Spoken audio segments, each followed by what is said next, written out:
Tem mais matéria aqui.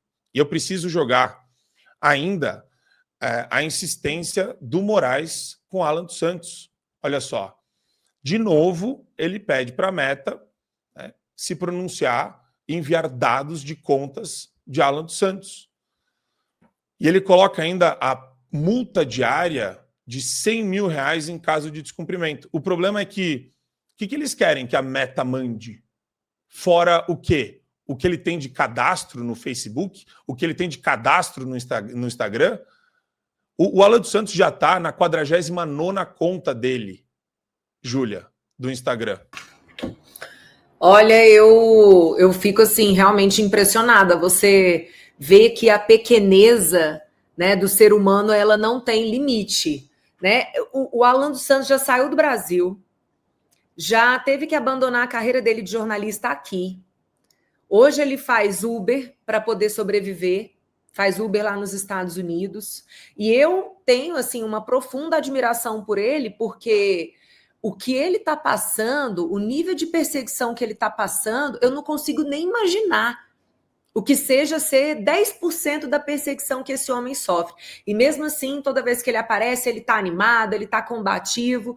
Então, assim, meu recado aqui para o Alan: você é um exemplo de resistência, de resiliência e de não deixar a peteca cair. E graças à sua resistência, todo o conjunto de ações está sendo desenrolado nos Estados Unidos. Como, por exemplo, o Marco muito bem falou agora, daqui a pouco a gente vai ter a aplicação da Magnitsky. E antes que alguém levante aqui a conversa de que, mas é uma interferência na soberania brasileira. Não, não é. A Magnitsky, ela define aquilo que os Estados Unidos podem impor dentro do alcance das empresas americanas. Então, se o sistema bancário é conectado, se o sistema mundial é conectado dentro do sistema SWIFT, que é baseado nos Estados Unidos, não tem nenhum tipo de interferência na soberania brasileira você bloquear uma conta, por exemplo, de alguém que tem um banco conectado ao SWIFT.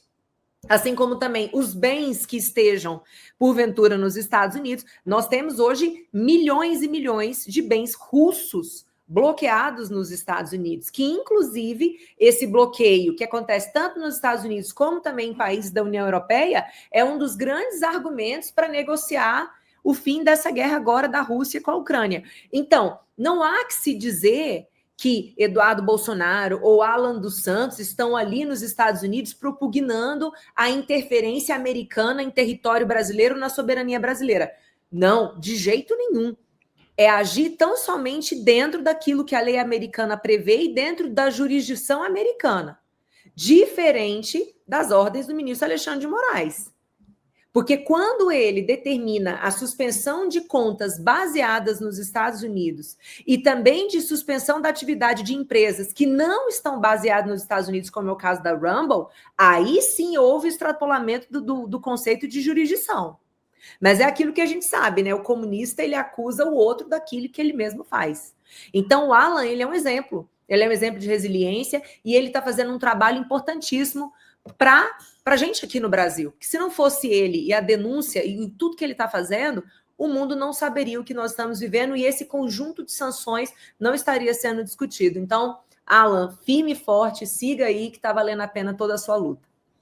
E ainda para melhorar essa nossa conversa, tem um vídeo que eu achei maravilhoso de uma entrevista do advogado do Braga Neto.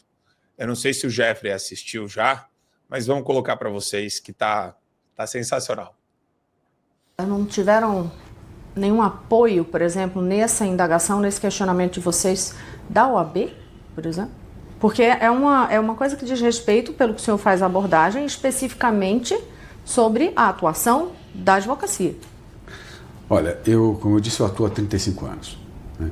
Eu já defendi pessoas de uma ideologia mais à esquerda, como já defendi pessoas de ideologia mais à direita. E esse caso me ensinou uma coisa. Você defender a esquerda, você é mais charmoso para a academia, para as entidades, para a própria imprensa. Tem muito mais charme.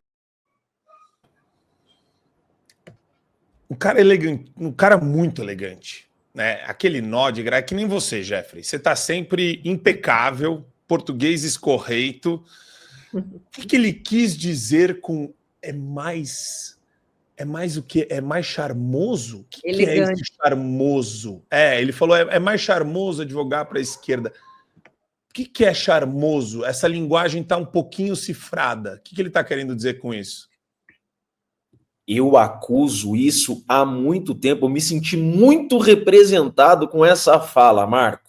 Assertivo. Veja, historicamente criaram essa ideia burra de que para ser intelectual tem que ser de esquerda, Marco. É isso que ele quis dizer. Historicamente, no meio do direito, você ser de esquerda, você é um intelectual. Veja, inclusive, nas universidades até então, hoje isso está mudando, como a Júlia bem pontuou, você está tendo mais liberdade ideológica. Porque senão ele não teria, inclusive, coragem de falar o que ele disse ali. A mudança já está havendo. Foi exatamente isso que ele quis dizer. Até então, você era obrigado, Marco, a ser de esquerda para participar do mundo jurídico. Veja, quando eu comecei a me posicionar, as portas começaram a fechar para mim, Marco. Parei de ser chamado para eventos, parei de ser chamado para participar de artigos, porque ou você é militante de esquerda ou as portas do mundo jurídico se fecham para você.